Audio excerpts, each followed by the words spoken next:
Lembaga Center for Strategic and International Studies (CSIS) merilis hasil survei pemilihan umum terkini. Dari hasil survei elektabilitas pasangan calon presiden calon wakil presiden nomor urut 2 Prabowo Subianto, Gibran Rakabuming Rakalah yang memimpin. Sedangkan pasangan calon presiden dan calon wakil presiden nomor urut 1 Anies Baswedan Muhaimin Iskandar menempati posisi kedua dan berselisih cukup besar dengan pasangan calon nomor urut 3 Ganjar Pranowo Mahfud MD. Namun CSIS mencatat jumlah pemilih yang belum memutuskan juga cukup besar, lebih dari 10%. Sehingga peluang pemilu presiden berlangsung 1 putaran atau 2 putaran masih terbuka lebar.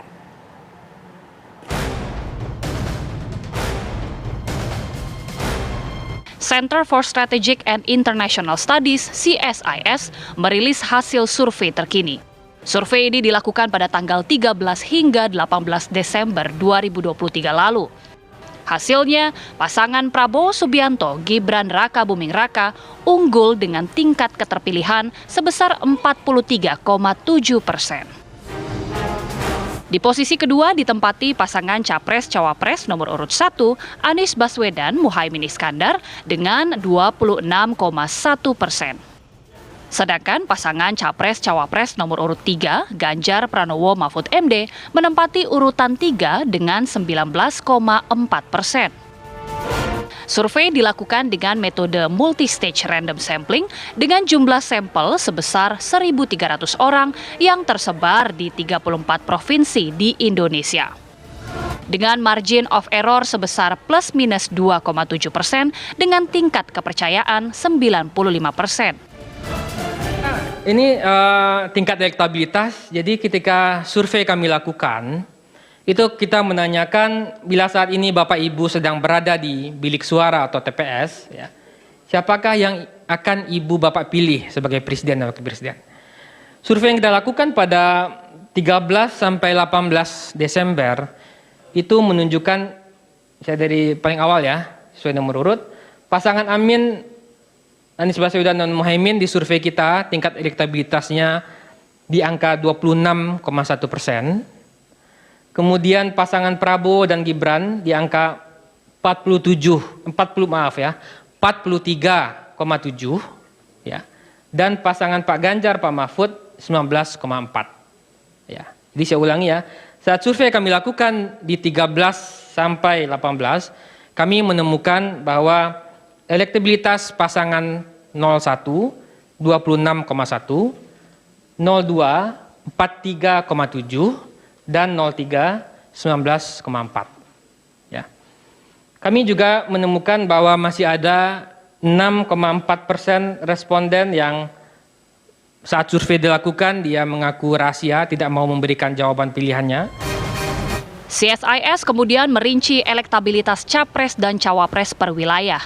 Wilayah terbagi ke dalam Sumatera, Jakarta Banten, Jawa Barat, Jawa Tengah Yogyakarta, Jawa Timur, Bali Nusa Tenggara, Kalimantan, Sulawesi Gorontalo, dan Maluku Papua. Hasilnya, pasangan nomor urut 2 Prabowo Gibran hampir mendominasi elektabilitas di sejumlah wilayah. Sementara pasangan nomor urut 1 Anies Muhaimin memiliki elektabilitas tinggi di Sumatera dan Jakarta Banten. Sementara pasangan nomor urut 3, Ganjar Mahfud, unggul di wilayah Jawa Tengah, Yogyakarta. Sementara dalam survei yang digelar Indikator Politik Indonesia via telepon pada periode 23-24 Desember, pasangan Prabowo Gibran meraih angka 46,7%. Pasangan Prabowo Subianto Gibran Rakabuming Raka makin meninggalkan pasangan nomor urut 3 Ganjar Pranowo Mahfud MD yang meraih 24,5%, berselisih tipis dengan pasangan Capres-Cawapres nomor urut 1 Anies Baswedan Muhaimin Iskandar yang mencatat elektabilitas sebesar 21%. Sedangkan yang tidak tahu atau belum memutuskan sebanyak 7,8%. Survei indikator melibatkan 1.217 responden dengan wawancara via telepon serta margin of error sebesar 2,9%. Bercermin dari hasil survei sejumlah lembaga, tergambar pasangan nomor urut 2 memiliki elektabilitas tertinggi.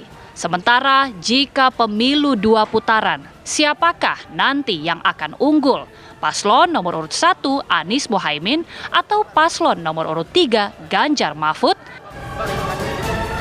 Tim TV One mengabarkan.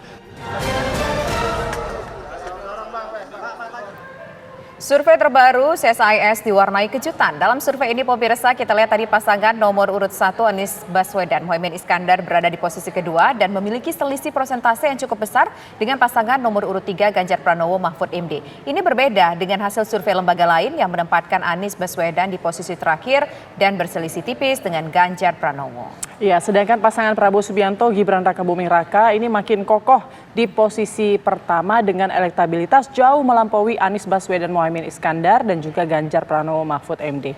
Akankah peluang satu putaran masih bisa terjadi?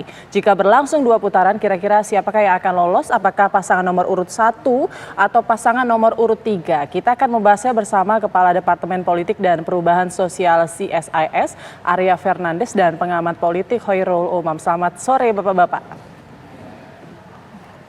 Selamat sore. Sore, baik. Saya mau ke Mas Arya terlebih dahulu. Mas Arya, bagaimana tren elektabilitas paslon nomor urut 1 dan 3 sejauh ini, Mas, yang terbaru? Ya baik, kita melakukan survei tepat sehari setelah debat pertama calon presiden dilakukan pada 12 Desember, mohon maaf.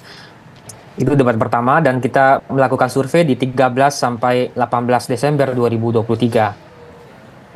Nah, kalau kita lihat temuan kita memang menunjukkan pasangan 02 di angka 43,7 dan 01 di angka 26,1 dan 03-nya 19,4.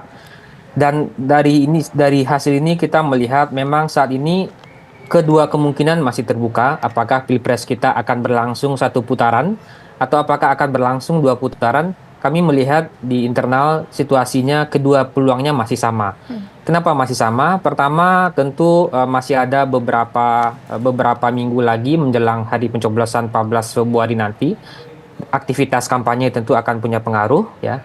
Dan debat saya kira juga akan punya efek yang akan juga mempengaruhi pilihan pemilih. Oke. Nah, siapakah yang akan masuk pada putaran kedua ketika nanti kalau misalnya Pilpresnya berlangsung dalam 2 putaran, situasinya saat ini memang saya kira juga masih terbuka peluang yang sama bagi Pak Anies dan Pak Ganjar ya, meskipun di survei ini ditemukan bahwa selisih antara 01 dan 03 memang cukup besar di sekitar 6%, tetapi 2 peluangnya masih sama-sama terbuka saya kira untuk menentukan siapa yang akan masuk di putaran kedua kalau terjadi 2 putaran, karena masih ada debat ya, masih ada aktivitas-aktivitas kampanye yang dilakukan oleh partai politik. Oke, Mas Arya, dengan margin of error berapa selisihnya beda unggul Anies sebesar 6% dibandingkan dengan Ganjar Mahfud? 6% itu apakah margin of errornya cukup besar? Dan kemudian pertanyaan selanjutnya, apa yang menyebabkan selisihnya cukup besar sekarang 6%? Karena kan hasil survei yang lainnya selisihnya tipis-tipis, Mas, cuma 2%, 1% seperti itu. Ya, kita dalam pelaksanaan survei tentu memastikan betul bahwa proses pelaksanaan survei sesuai dengan kaedah-kaedah ilmiah, kaedah-kaedah akademik, dan tentu kendali mutu yang ketat ya. Tentu juga kode etik. Dan kami meyakini bahwa survei yang kita lakukan dengan persiapan yang cukup matang dan kerja-kerja kendali mutu yang sangat ketat, hasilnya mudah-mudahan bisa mencerminkan situasi yang terjadi pasca debat ya. Oke.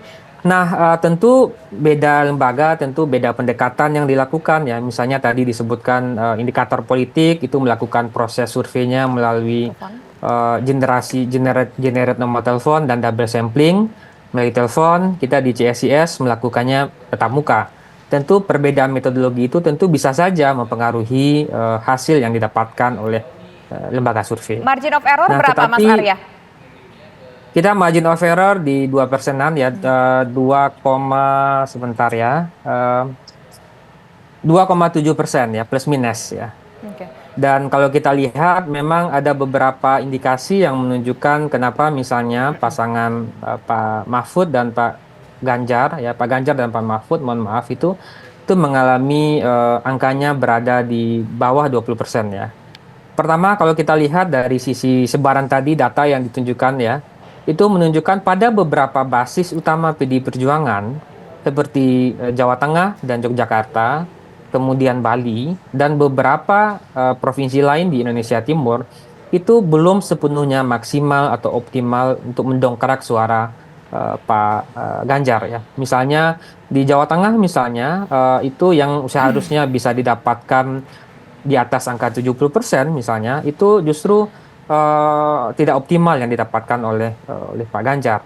Sementara kalau kita lihat dari sisinya pasangan 01, kita melihat pada beberapa zona, terutama zona di Sumatera, DKI, dan Jawa Barat, cukup mampu menjaga atau mengamankan suara ya. Jadi itu yang mungkin juga, selain tentu juga saya kira adalah soliditas mesin partai ya.